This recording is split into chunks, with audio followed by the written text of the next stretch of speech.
trends that you are seeing that you think are here to stay? You just talked about one, which is kind of work from home and don't just go with the temporary, books on top of a dryer somewhere, but really set up your home office the way it's going to be for the long haul. Other trends that you think are going to be here to stay again post-COVID?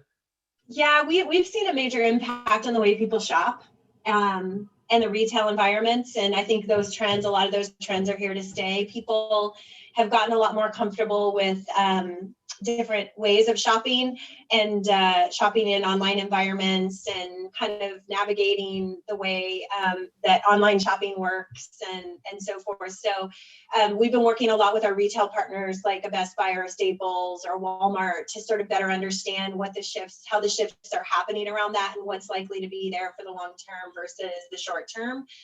So that's definitely one thing. And we've seen the same thing with our B2B partners, just in the sense that they're navigating more of their securing more of their devices via consumer channels than they were in the past. They were typically going through more business channels. Now they're shopping for displays and accessories and sometimes PCs and more consumer driven channels, which has kind of been interesting for us. So definitely the kind of shopper journey and the way people are buying and purchasing has shifted.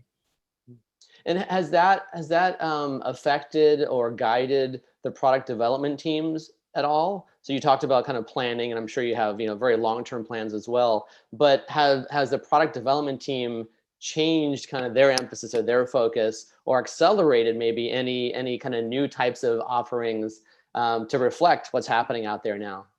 Definitely, I think the roadmap was reevaluated to figure out, do we need to pull forward some innovations that we thought were maybe a little further out and put those a little quicker on the map.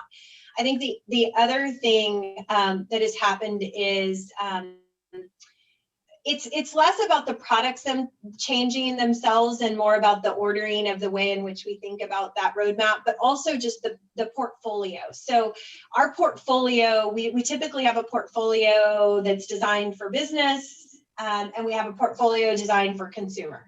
Now, you could probably imagine some of our competitors don't work in that way, but for us, that's always been a really nice way to make sure that we're meeting the needs of specific types of customers.